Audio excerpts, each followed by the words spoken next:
ఓం నమో భగవతే వాసుదేవాయ. శ్రీమద్భాగవతము ఏకాదశ స్కందము మొదటి అధ్యాయము. శ్రీకృష్ణుడు బలరామునితో కూడా భూభారమును తొలగించుటకు అవతరించి కొందరును తానే అంతమొందించి మరికొందరును ఇతరులచే చంపించెను. కురుపాండవులకు వైరము కల్పించి వారి ద్వారా కొందరును అంతమొందించెను. పాండవులను మాయాద్యూతముచే, ద్రౌపదీ కేశగ్రహణముచే, ఇతర కారణములచే హింసించి కౌరవులను పాండవులచే అంతమొందించెను. ఇతర వంశములను అంతమొందించినను తానే రక్షించిన తన యదుకులము కూడా భూభారమని భావించి వారిని అంతమొందింపవల్లని అప్రమేయుడకు భగవానుడు సంకల్పించెను. యాదవులకు భగవత్ సమాశ్రయనము ఉండుటచే వారిని ఇతరులు ఎవ్వరునూ చంపలేరు. వారు వీర్య శౌర్యాదులచే అందరికంటే అధికులు.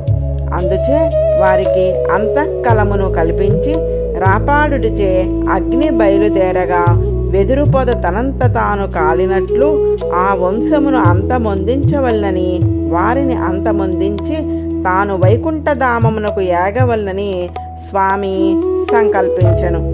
ఇట్లు నిశ్చయించిన సర్వాంతర్యామియు సత్య సంకల్పుడును అగు భగవానుడు బ్రాహ్మణ శాపమనడి వ్యాజమును కల్పించెను.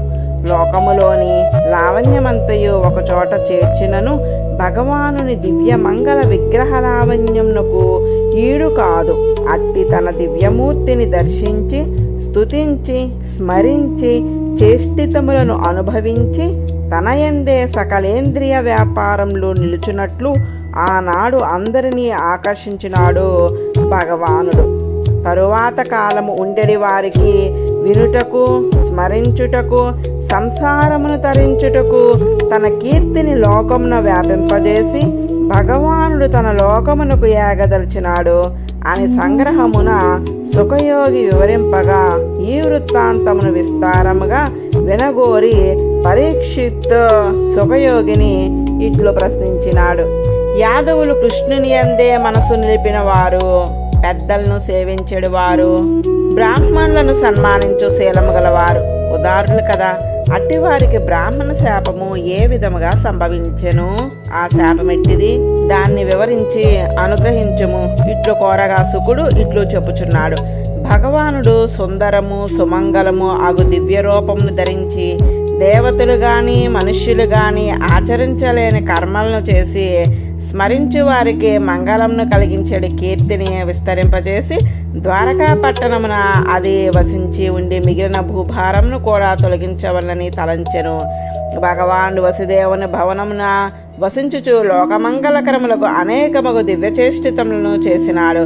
ఒకనాడు సర్వేశ్వరుడగు భగవాన్ని ప్రేరణచే కొందరు మునులు ద్వారకకు సమీపమున ఉందన పిండాలకము అను పుణ్యతీర్థమునకు వచ్చిరి. విశ్వామిత్రుడు, అసితుడు, కణ్వుడు, దుర్వాసుడు, భృగుడు, అంగిరసుడు, కశ్యపుడు, వామదేవుడు, అత్రి, వశిష్ఠుడు, నారదుడు మొదలగు ప్రసిద్ధులకు మునులు ఎందరో ఆ తీర్థమును చేరిరి. అచ్చట ఆడుకొనుచు ఎదుకుమారులు వారిని చూచి మనసులో దుష్టభావము కలవారిలై బాహ్యంగా వినయంను నటించుచు వారిని చేరి వారి పాదమునకు నమస్కరించిరి.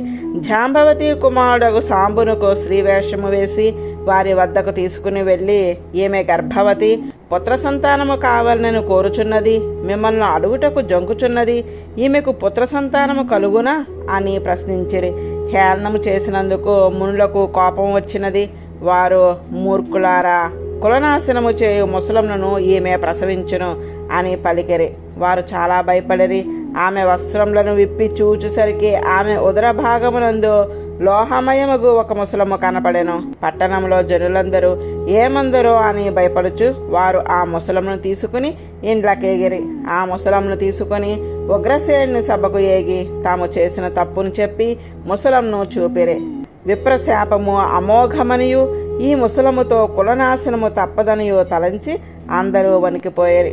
అప్పుడు ఉగ్రసేనుడు ఆ ముసలంను బాగుగా చూర్ణం చేయించి ఆ చూర్ణంను సముద్రంలో కలిపించి చివరకు మిగిలిన స్వల్పమైన ముక్కను కూడా సముద్రంలో పారవేచెను. ఆ చిన్న ముక్కను ఒక చేప మృంగెను.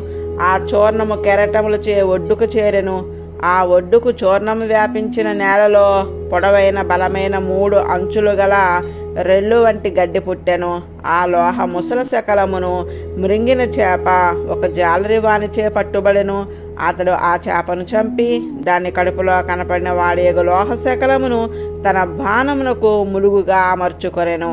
కాలరూపియగు సర్వేశ్వరుడు అందరినీ అంతమొందించి తాను కూడా అవతారమును చాలించి వెళ్ళిపోవెనని సంకల్పించుటచే దానికి ప్రతిక్రియను సంకల్పించలేదు.